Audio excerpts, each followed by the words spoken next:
You know what? I haven't flipped the music on quite some time. Ah, yes, it is time. Men's Development Day begins in 3, 2, 1. All right. So this morning I was reading in the book of Genesis. I was reading in the book of Genesis, and I read it like I had never read it before. Genesis 1, chapter 28. Actually, let's kick it back to 27. So God created man in his image. In the image of God, he created him. Male and female, he created them. Then God blessed them, and God said to them, "Be fruitful and multiply, fill the earth and subdue it, have dominion over the fish of the sea, over the birds of the air, and over every living thing that moves on the earth." And God said, "See, I have given you every herb that yields seed, which is on the face of the earth, and every tree whose fruit yields seed. To you it shall be for food. Also to every beast of the earth, to every bird of the air, and to everything that creeps on the earth in which there is life, I have given every green herb for food." And it was so. Then God saw everything that he had made, and indeed it was very good. So the evening and the morning were the sixth day. And the thing that I want to draw your attention to is two things. One is, this is before the fall, right? This isn't the part where Adam and Eve get the boot and are shown the door and told, "No more garden for you. You may not have access to the tree of life." And he shows them, this is before the fall. Fill the earth and subdue it. Have dominion over the fish of the sea and the birds of the air and every living thing that moves on the earth. And there are a handful of people that I pay attention to. I watch some videos of people that travel the world, and I am absolutely blown away by the places where people live. That people can live out in the middle of the desert, and they're like rooting around, pulling stuff out of the ground to eat, and they're like squeezing moisture out of stuff, and you scratch your head and you're like, there are places in the world where it's a little more moist and the food is a little more available. And then you watch these people that are like if you've ever watched a show about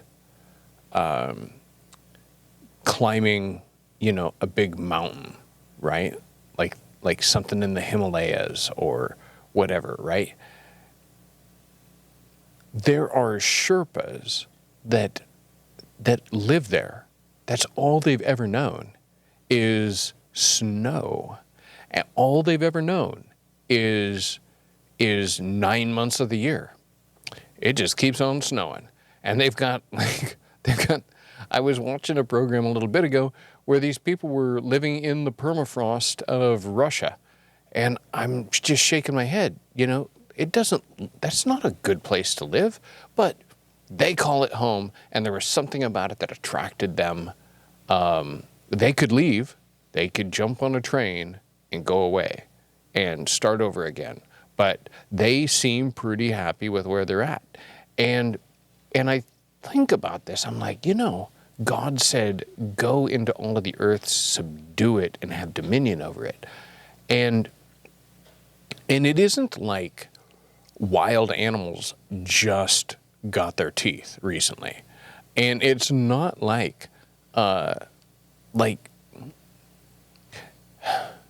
it seems to me that God calls us to adventure, that adventure is something deep inside of us. There are those that their adventure is definitely at a different threshold, a different level than what mine is. And there are definitely things that I'm way more adventurous in, with respect to like eating, I will go into the restaurant and say, you guys have a soup of the day? And they'll go, yeah. I'll go, hey, don't tell me what it is. Just bring it on out. We used to do something that we called a Chinese roulette here at the shop, where I would go and I would say, pick a number between 1 and 10. Everybody picks a number. I go to the Chinese restaurant. I order a couple number ones, a couple number threes, fives, and I tell them not to label them. And I just bring the styrofoam boxes and set them out and say, everybody pick one and find out what you're eating. And so in those cases, I sort of like heap it upon other people, and they would trade and do whatever. But my point is that there are definitely things that I am not adventurous about as well. There's a whole bunch of things that negative.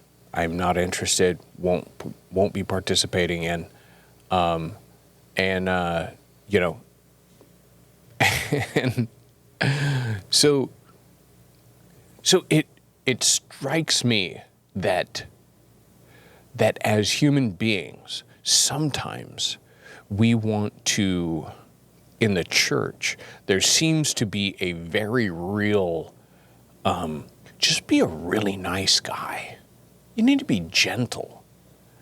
And there's a piece of me that thinks that if we saw how Jesus interacted with the,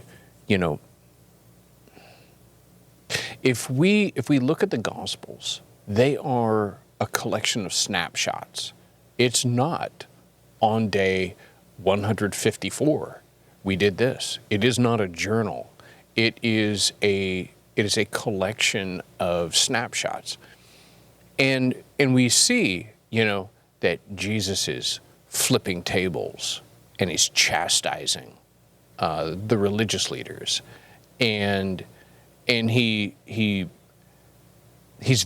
very confrontational in some places. And when we look throughout church history, we see that there are some church leaders that are very confrontational and very godly and very holy and very pleasing to God. We also see that Jesus is very gentle and very kind.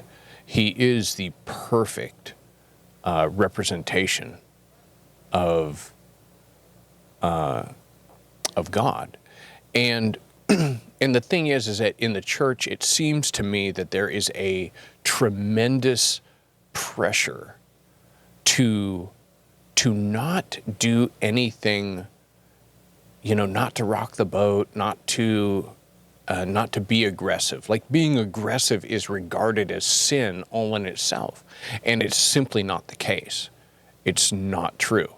Being aggressive is not true, is not sin. Or it would be listed out somewhere. It would be listed out that you should not be aggressive. You should be always, like, even if you want to read and say, well, Paul said to do this and Paul said to do that, go read the book of Acts. See how Paul got along with everybody. Paul was very confrontational when it was required. Paul actually said, please don't make me be confrontational. He would be confrontational if he had to be. My point is just this, is that, as men, we need to embrace the call to adventure. We need to embrace the call to be aggressive when it's needed. We need to embrace being masculine. That is what our role is. We are to express a facet of God. I'm convinced that this is why God did this whole thing where he made a man, and then he made a woman. He made, and then the scripture says that in the image of God, he created them, male and female, he created them. There are a ton of characteristics that we generally regard as female that are ascribed to God. You will not find men that say, like when the scripture calls God beautiful and lovely, are you really going to find very many men that want to be described as beautiful and lovely? No. There are a bunch of aspects of women that you will find in God. And I think that the thing is that I do not claim to really know what was deep going on inside of God when he decided to make two genders, but I do know that most men tend toward some behaviors and want to be described with some adjectives, and women are very happy to be described with the opposite or different adjectives, and strongly tend toward other things. And when God created man, I think that it was fairly obvious that there was a woman coming along. There was something coming along. And I think God wanted to make it clear, hey, you need her. There was a man walking around in the garden, and he can look around and he can see all of the males, all of the females. He can tell what makes a male and a female, and he's like, I've got some of the physical characteristics of the male. Where's the female? And then when he sees her, he's all, wow. He says, wow, flesh of my flesh and bone of my bone. How romantic. See, even before the fall, he is clumsy for words in the presence of a woman. Flesh of my flesh and bone of my bone. If I said that to my wife, I don't even know what would happen. I'd probably get the craziest blank stare, and she wouldn't even know how to respond. Anyway, so I just kind of riffed and rambled all over the place, but you know what? That's okay. I'm not going to apologize for that. Part of today is about getting the practice and cranking out my 100 miserable, ugly podcasts on my quest to number 101, which will be vastly superior to number 5, 6, 7, and 8. So anyway, with that, I say adieu. Let me hit you up with with some outro music, huh?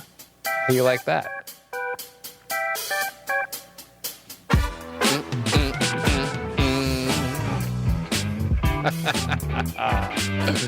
All right, and away we go. Bye-bye.